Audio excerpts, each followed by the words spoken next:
Jadi kalau mau nitip ke gue, satu, uangnya mesti dingin. Lo harus lebih kaya jauh daripada duit yang lo titipin ke gue. Ya kan? Kan kalau duit ini nol, anak lu masih bisa sekolah, hidup lu nggak berubah. Kalau gue sukses cuma tambah kaya aja, ngerti nggak? Itu that kind of client gue baru mau terima. Tapi kalau kliennya yang kayak pas-pasan, all in, duit kasih gue justru nggak mau.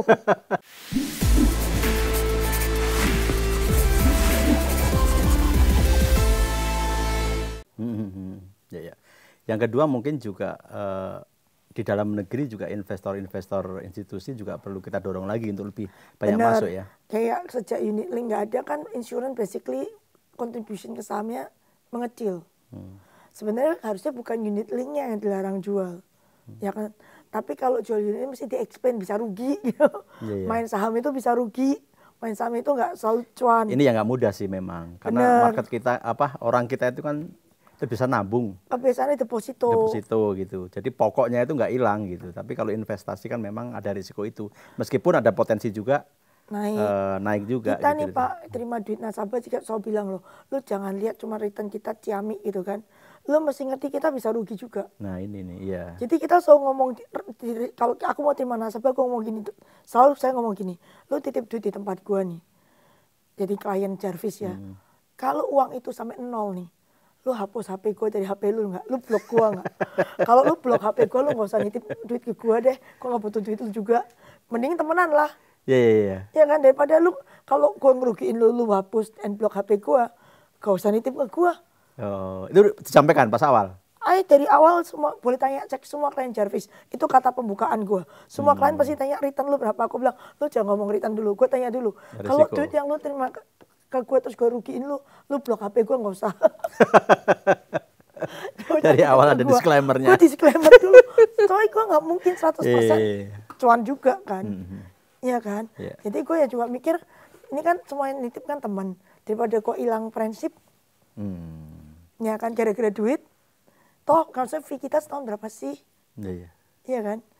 Cuma gara-gara itu gue hilang teman, ya buat apa? Jadi masih berharga teman lah ya daripada duit ya. Kalau aku tuh teman lebih berharga lah.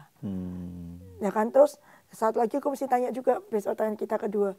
Lu kalau duit ini hilang, keluarga lu miskin nggak? Anak lu bisa sekolah nggak? Nanti tahu-tahu gara-gara duit lu titipin gue, terus gue hilangin duit lu, anak sekolah lu nggak bisa sekolah gitu kan. Oh, itu nggak usah. Gak usah nitip gue juga. Anak lu nggak sekolah, gue nyekolahin lagi.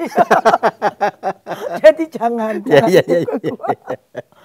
Jadi kalau mau nitip ke gue, satu, uangnya mesti dingin. Lo harus lebih kaya jauh daripada duit yang lo titipin ke gue.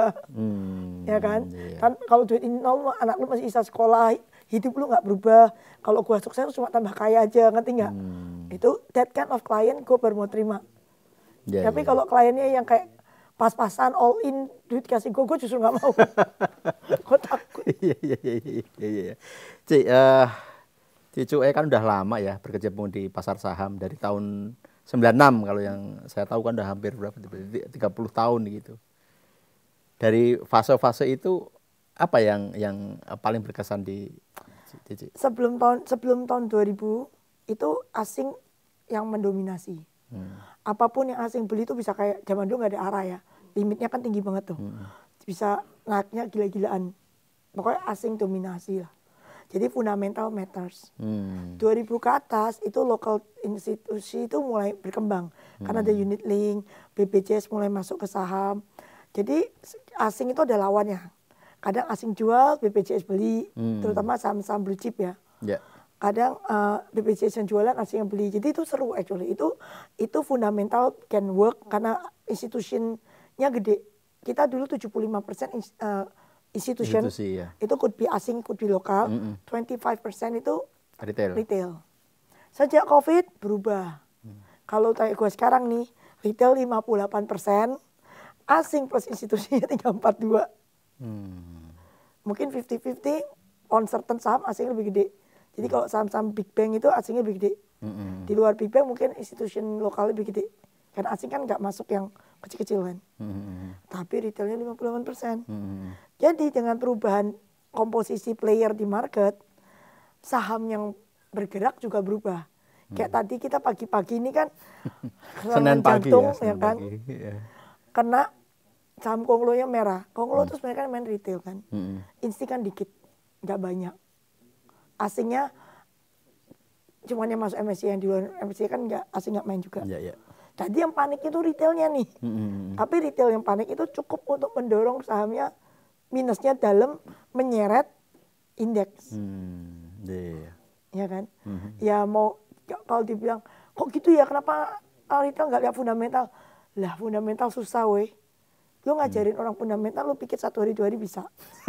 Terus itu keep changing kan.